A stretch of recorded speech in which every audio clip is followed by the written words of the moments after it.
আজকে কিন্তু উঠতে আমার বেশ বেলা হয়ে গেছে, এখন 7টা বেজে গেছে গো। চারিদিকে রোদ বেরিয়ে গেছে, আর সোনাও আমার সঙ্গে উঠে পড়েছে। ও উঠে গেছে বলে আমার ঘুমটা ভেঙে গেল। কাল রাতে না ভালো ঘুম হয়নি গো, তো উঠতে না লেট হয়ে গেল, আর শরীরটা যেন কেমন ভালো লাগছে না। আর আজকে যেহেতু শুক্রবার, প্রচুর কাজ থেকে যায় জানো তো শুক্রবারে।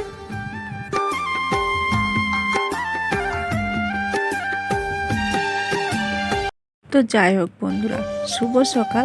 তোমরা সবাই কেমন আছো গো?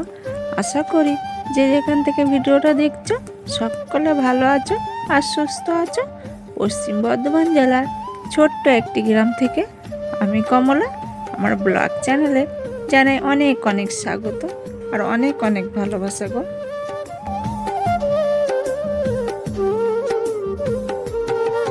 ভিডিওটা স্কিপ না করে শেষ পর্যন্ত দেখার অনুরোধ রইল, আশা করি ভালো লাগবে। দেখো সোনাকে টিপ পরিয়ে দিচ্ছি, আর এখানে দেখেছ ওই যে ক্যামেরার ছটাটা কেমন পড়ছে, বলছিলাম না ভেঙে গেছে, তো একটুখানি না কোনা এখনও রয়েছে। পরে এডিট করতে গিয়ে দেখি ওইখানে ছটাটা পড়েছে, ওই জন্য না সোনার মুখটা দেখা যাচ্ছে না। আগে উঠে কিন্তু দূরে দূরে জলটা দিয়ে নিয়েছি, আজকে না মারুলিটা দিইনি, ওই যে বেলা হয়ে গেছে। আর আমিও একটু চোখ মুখ ধুয়েছি, আর সোনাকে মুখটা ধুয়ে দিয়েছি, আর এখন ফোঁটা দিয়ে দিচ্ছি। সোনা বেশ বসে আছে, আজকে না ফোঁটাটা ভালো করে দিতে দিয়েছিল। আর খুব সুন্দর ছেলে জানো তো তোমরা তো ওকে দেখেছো কত সুন্দর বসে থাকো। আর আমি কাজগুলো কিন্তু করে নিই। আর এখন দেখো এই যে বস্তাগুলো তুলে দেবো, বাবু না এখনও ঘুমাচ্ছে, তো ওকে ওই যে এইখানে দেখছো একটা ট্রে আছে, ওই ট্রের ভিতরে সেই যে পেঁপেগুলো আছে গো, সেই পেঁপেগুলো নিয়ে যাওয়ার জন্য বলছি, কিন্তু ও উঠছে না। ওরও তো শরীরটা ভালো না তোমরা জানো, আর ছোট মানুষ তো উঠতে চাইছে না, তো ওই জন্য এগুলো তুলে দিচ্ছিলাম। ঘরের ভিতরে আলো ঢুকলে তাহলে উঠবে। দেখো ঝাটপাটও দেওয়া হয়ে গেছিলো, আর কিছু জামা কাপড়ও এই যে বের করে নিয়েছি কাচবো। আরও না রেগে যাচ্ছে, এই যে ক্যামেরাটা বের করেছি চলে যাচ্ছে, পেঁপে বিক্রি করতে যাবে না, লজ্জা করছিল, আর তার ভিতরে ক্যামেরা করছি, তো না প্রচুর রেগে গেছে। তো ওকে অনেক বুঝিয়ে বললাম যে আমি কেটে দেবো, ক্যামেরাতে দেখতে পাবি না, তো অনেক বুঝিয়ে পুড়িয়ে না ওকে বাজারে পাঠাতে হলো। আর সোনা দেখো আমার পিছন পিছন ঘুরু ঘুরু করছে। এই যে আমি লেপতে বসে গেছি, আজকে না ওইখানে বসতে চাইছিল না। ছোট্ট মানুষের মন কখন যে কি হয়। আর দেখো আমি লেপছি, আর ওর মনেও আকাজ করে যাচ্ছে। ওই যে পেঁয়াজের ঝুড়িগুলো টেনে বের করছে গো, ওর ভিতরে পেঁয়াজ আছে, ওইগুলো ফেলতে হবে, তো মায়ের তো কাজ বাড়াতে হবে, তাই না বলো? আর ছোট্ট সোনা থাকলে কত কিছু দেখা যায়, আর না থাকলেও কেমন যেন ঘরটা ফাঁকা ফাঁকা লাগে, তাই না? তো দেখো ও কত সুন্দর খেলা করেই যাচ্ছে ওর মনে, আর আমার মনে আমি গোবরটা দিয়ে নিচ্ছি। আর বাবু তো এখনও বাজারে গেছে তোমাদের বললাম, আর বাবুকে বলেছি চপ আনতে আর সবিন আনতে, আজকে সবিন আর পেঁপে রান্না করব। আর এই যে ছোট ছোট কটা পেঁপে রেখে দিয়েছি, ছোটোগুলো ঘরে রেখে দিয়েছি, আর বড় বড়গুলো ওইগুলো বেচতে দিয়েছি। ওই যে উনুনটা আমার কিন্তু নেতা দেওয়া হয়ে গেছে, আর ওরও কাজ ওখানে পেঁয়াজগুলো ফেলে দিয়েছে, তো ওইগুলোকে রেখে দিয়ে ওকে বাইরে নিয়ে চলে আসলাম। আর দেখো কাণ্ড, ও কোথায় উঠছে, কত বড় হয়ে গেছে আমার সোনা, উঠতে পারছে, কিন্তু তোমাদের সাথে শেয়ার করছিলাম। আমি পাশে দাঁড়িয়ে আছি ক্যামেরা নিয়ে, ওর খুব কাছাকাছিই আছি, যদি পড়ে যায়, আর আমাকে আবার আপ করে দিচ্ছে, জানো তো, মানে উঠতে পেরেছে, ও খুব খুশি, ও ভাবছে আমি একা একা কত কী পারি। তারপরে জানো তো ওই সিঁড়িটা বেয়ে বেয়ে ওপরে উঠেছিল, সেটা আর তোমাদের সাথে শেয়ার করিনি, কারণ পাশে আমি দাঁড়িয়েছিলাম, এর জন্য আর শেয়ার করা হয়নি। আর দেখো এখন কি করছে, মানে পাগল হয়ে গেছে জানো, আমি ওকে কোলে দেবো আর ওই দিকে ঘুরে যাচ্ছে, মানে আসবে না জানো তো। তো তারপর খানিকক্ষণ ওই সিঁড়িতে নিয়ে খানিকক্ষণ খেলা করে তারপরে ওকে নিয়ে আমি আবার ওই যে চান করতে হবে, পুজো দিতে হবে। আজকে কিন্তু বেশ বেলা হয়ে গেছে, আর আমার না প্রচুর খিদে পেয়ে গেছে, জানি না কেন, কারণ আমরা না সন্ধেবেলাতে খেয়ে নিই। আর দেখো ওই যে বাবু বাজার থেকে এসছে আর চপ এনেছে, মাত্র 50 টাকা দিয়েছে, জানো, অতগুলো পেঁপে 10 কেজি পেঁপেতে 50 টাকা, 5 টাকা কেজি, তো এইখানে 35 টাকা ঘুরিয়ে এনেছে। আরও একটা চপ খেয়ে নিয়েছে আর দুটো বাড়ি এনেছে। আর এই দেখো ঘরের ভিতরে লেপবো কি, সব ভিজে ভিজে, দেখছো কত ভিজে ভিজে, সানগুলো না স্যাঁত স্যাঁত করছে, ওর জন্য ঘরের ভিতরটা আর লেপতে পারলাম না। আর এই যে কারেন্ট নেই, ওই ঘরটাই দেখাচ্ছিলাম যে ওই যে আর একটা বড় গর্ত হয়েছে, কিন্তু আজকে না আমি ঠিক করতে পারিনি, শরীরটা আমার সকাল থেকে কেমন যেন লাগছিল, ওর জন্য ঠিক করা হয়নি।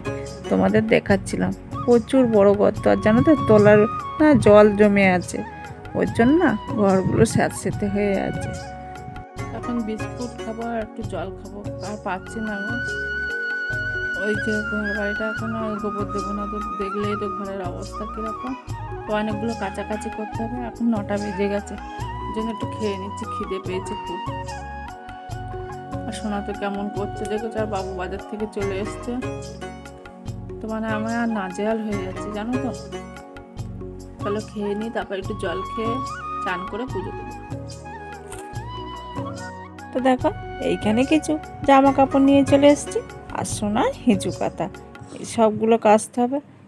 আমাদের কি জানো তো, ছেঁড়া জামা কাপড় হতে পারে, প্রতিদিন না কাচলে কেমন যেন লাগে, একটু ঘাম গন্ধটাও যাবে, আর কদিন ধরে না প্রচুর গরম পড়ছে জানো তো, তো ওইগুলো ওই জন্য ভিজিয়ে দিচ্ছিলাম। এবার তো চান করব, আর বেশ বেলা হয়েছে তোমাদের বললাম, তো চলো ভিজিয়ে চান করে নিই কাছাকাছি করে। আর আজকে যেহেতু শুক্রবার, এই যে ঠাকুরগুলোকে সব ঝেড়ে নামিয়েছিলাম, আর এখন দেখো এক এক করে পেতে নিচ্ছি, তোমাদের সাথে আর শেয়ার করিনি। ঘরে না কারেন্টটা যাচ্ছে আর আসছে, তো আজকে কোনো রকমে এ দেখো শেয়ার করছি, এইখানটাও ধুয়ে মুছে নিচ্ছি। আর আজকে তো ঘট বসাতে হয়, আমাদের নিরামিষ খেতে হয়, তো ওর জন্য। আর এই যে সতীমা ঠাকুর দেখেছো তো, আমাদের ওই ঠাকুরের দীক্ষিত, তো এইখানে ওই জন্য আবার নিচেটা একটু লেপে নিচ্ছিলাম, আর ঠাকুরগুলোকে তো আগে বসিয়ে দিয়েছি। আর একটা কথা জানো তো বন্ধুরা, একটাও ফুল পাচ্ছি না, গাছগুলো সব মরে মরে গেছে। আর যদি একটা থাকে ভোরবেলাতে তুলে নেয়, আমার তো জানো সোনা নিয়ে আমি আর পারি না, আর কাপড় না ছাড়া থাকলে ফুলটা তুলি কী করে বলো, আমি তো একবারে চান করে পুজো দিতে আসি তাই না। তো দেখো চান করে আমি পুজোটাও দিয়ে নিয়েছি, আর দেখো ঠাকুরের কোলগুলো কেমন খালি খালি লাগছে না, একটাও ফুল পাইনি। আর নিচের এই দেখেছো দেয়ালের ধার দিয়ে গোটায় ফেরে ফেরে গেছে, এই যে পিলিয়ারের ধার দিয়ে গোটায় ছেড়ে ছেড়ে গেছে।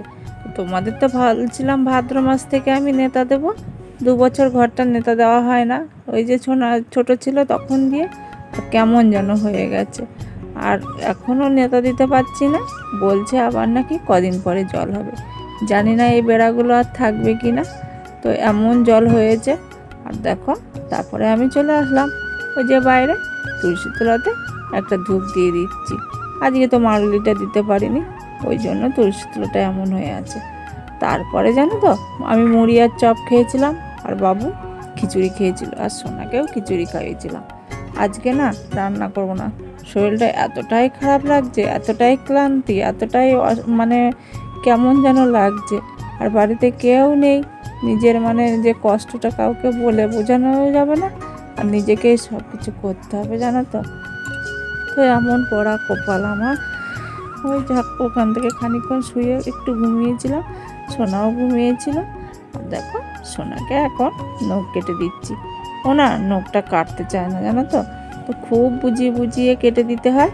আমি বলছি আমি কাটছি, আর সোনাকে কাটছি এই বলছি, আবার চাঁদ মামাকে টিপ দিয়ে যা, এইসব বলছি, কত কি বলছি।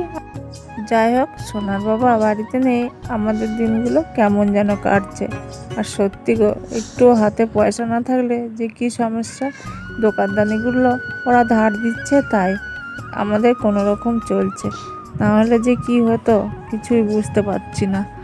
আমারও না ভালো লাগছে না, বাচ্চা নিয়ে ছেলে পেলে নিয়ে একটু ভালো করে খাবারও কিনে দিতে পারি না, ওই যে মুড়ি আর বিস্কুট কিনে রেখেছি ওইগুলো খাওয়াই জানো তো, খিদে লাগলে ওইগুলো খাওয়াই। আমার বাচ্চারা কিন্তু হরলিক্স কী জিনিস ওরা চোখে দেখিনি, আর আমাদের তো গরু ছিল তোমাদের বলেছি, বাবুটাও একটু গরুর দুধ পেয়েছে, আর সোনাকে তো কিছু কিনেই খাওয়ানো হয় না, এই যে ঘরে যা ভাত মুড়ি ডাল আমরা যা খাই সেটাই খাওয়াই। দেখো আমি নখ কাটছি আর ওর নখ কাটাটা নেওয়ার জন্য ব্যস্ত হয়েছে। আর এখন বাজে দুপুর 1:30। তো এখন দেখো আমরা মুড়ি খাবো, মুড়ি আর ছাতু। আজকে তো রান্না করেনি, তোমরা তো দেখেছো। তো দেখো বাবুর জন্যও নিয়ে নিয়েছি আর আমার জন্য। আর দুপুরে দেখো এই যে জামা কাপড়গুলো সব এখানে আছে গো, মশারিটাও কেচে দিয়েছিলাম বাবুর ঘরে। আর বাইরে না প্রচণ্ড রোদ, এত রোদের তাপ দিয়েছে কি বলবো তোমাদের। আর এই যে ঘরের বেড়াটা কতটা বসে গেছে। তো সেই দুপুর থেকে আর আসা হয়নি ক্যামেরার সামনে। এই দেখো এখানে ভাত চাপিয়ে দিয়েছি। আর কি বলো তো, দুপুরবেলাতে সেই ভিডিও এডিট করতে করতে তো সন্ধে হয়ে গেছিলো। আজকে এমনিতে শরীরটা ভালো না, দুপুরে তো মুড়ি খেয়েছিলাম দেখেছিলে তো। আর উনুনের অবস্থা ভালো না, উনুনে জল উঠে গেছে। আর এই দেখো এখানে এই যে আলু কেটে নিয়েছি। আর এই যে সেন্টার থেকে আজকে শুক্রবার যেহেতু ডিমটা কাঁচা দিয়েছিল, তো রাত্রে আমাদের খায় জানো তো। তো ওই ডিমটা দিয়ে আর ওই আলু দিয়ে ভাজা মানে ঝোল করব। আর এই যে দুটো করে বিস্কুট নিয়েছি, এখন খাবো। খেতে পেয়েছে বলছে, বাবুকে 3টে দেবো, সোনাকে 1টা দেবো আর আমি 1টা নেবো। দুপুরে অল্প ভিডিও এডিট করতে করতে যা চার্জ দিয়েছিলাম সব শেষ হয়ে গেছে। আবার দেখো এখানে চার্জে বসিয়েছি। তো আর সোনা এখানে খেলা করছে। তো আমি বলছি রান্নাটা করছি, তোমাদের সাথে তো শেয়ার করা হলো না। তো আবার দেখো এসেছি ফোনটা নিতে। আর জানোই তো রান্নাঘরটা আমার প্রচুর জল উঠে গেছে, ওর জন্য আর উনুনে রান্না করা হচ্ছে না। আর ধোঁয়া ধোঁয়া হয়ে যাচ্ছে জানো তো। গ্যাসটা ভাগ্যিস আমি বাঁচিয়ে রেখেছিলাম বলে আজ দেখো গ্যাসে কত সুন্দর রান্না করে নিচ্ছি বর্ষার সময়ে। আর এত জল উঠেছে না, উনুনটা ভীষণ স্যাঁতসেঁতে।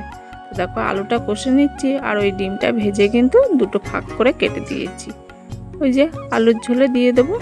আর এইভাবেই খেয়ে নেবো। আমার বাবুর কোনো বায়না নেই জানো তো, খুব ভালো ছেলে।